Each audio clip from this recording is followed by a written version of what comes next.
Alors, le camp à Sainte-Livrade, c'est un peu la même histoire qu'à Casseneuil et Bias, au moins pour son origine.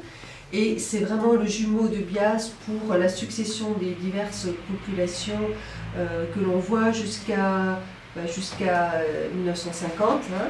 Si vous reprenez l'histoire de Bias, c'est pareil à Sainte-Livrade. Et en 1956, comme à Bias d'ailleurs, arrive cette population d'Indochine, qu'on appelle les rapatriés d'Indochine. Alors, ce sont essentiellement des familles ou des femmes seules, chefs de famille avec de nombreux enfants. Donc, la France a perdu l'Indochine en 1954. Et les Indochinois qui étaient proches de l'administration française ont été rapatriés, donc après les militaires et après les Français de souche.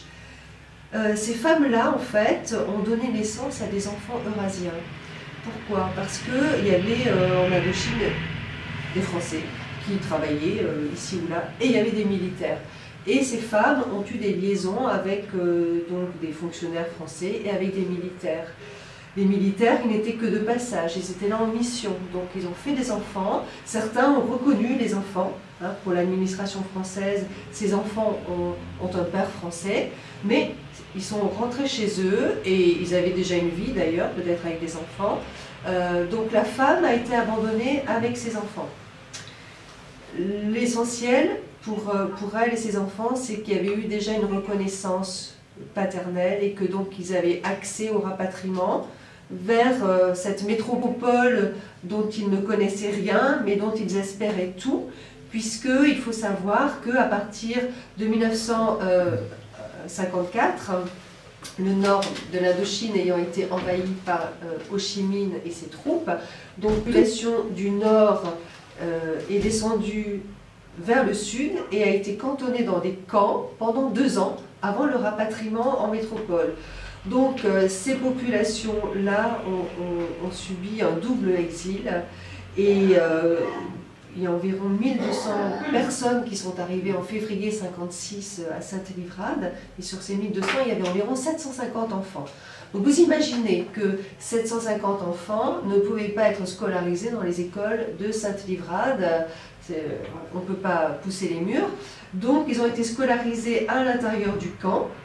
Il y avait l'école maternelle et l'école primaire, il y avait le côté garçon et le côté fille, hein, il n'y avait pas trop la mixité encore à ce moment-là. Donc ces femmes vietnamiennes, chefs de famille avec parfois de nombreux enfants et de pères différents aussi parfois, ne parlaient pas le français, et ils se sont retrouvés dans des conditions assez précaires. Bon, on est dans le milieu des années 50, dans la France rurale, les conditions ne sont pas celles que l'on connaît depuis un certain nombre d'années. Néanmoins, pour eux, c'était certainement encore pire. Elles sont arrivées avec presque rien. Ils avaient une famille, par exemple, de 9 personnes, recevait à l'arrivée 9 fourchettes, 9 assiettes, 9 verres, 9 couteaux, etc. Pas un de plus. C'était très réglementé. Ils avaient la distribution du charbon en hiver et c'était très limité, hein, donc il fallait vraiment bien calculer sa consommation de charbon. Ils avaient froid, c'était des baraquements qui n'étaient pas prévus pour abriter des familles, mais pas plus miséreux comme condition pour ces personnes-là.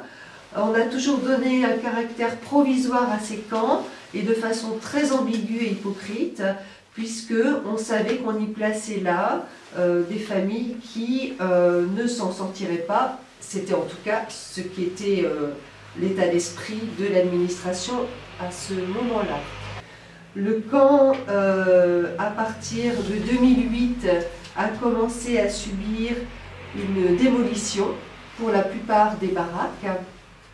Il en reste aujourd'hui 4 grandes baraques qui ne sont pas habitées. Dans une de ces baraques, on trouve encore la chapelle catholique parce que du fait de la colonisation, un certain pan de la population était catholique. On trouve dans le prolongement de cette chapelle une salle de la mémoire avec une exposition d'objets qui ont été apportés donc dans cet exil. Dans une Dans un autre espace, on a la pagode, et il faut savoir qu'un certain nombre d'entre eux étaient et sont bouddhistes, avec un culte particulier qui est le culte des 4 génies, qui nécessite, j'allais dire un attirail, non, un équipement, que ce soit vestimentaire ou que ce soit en termes d'objets pour la pratique du culte, et c'est ce que certaines femmes ont emporté avec elles. Et puis, il y a encore deux baraquements qui sont dans un sale état, qui bénéficient d'une mesure de protection au titre des monuments historiques, parce que ça fait vraiment partie de la mémoire. On veut montrer aux générations futures que dans ce type de baraques ont été accueillies des familles pendant des décennies. Voilà. Donc l'aspect mémoriel de ce camp est très très important aujourd'hui, on y travaille beaucoup.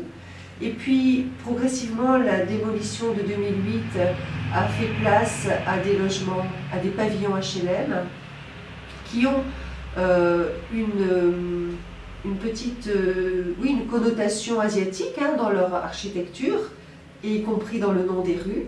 Aujourd'hui nous avons au CAFI des rues pavées, bétonnées, avec des trottoirs, ce qui date d'il y a à peine une dizaine d'années.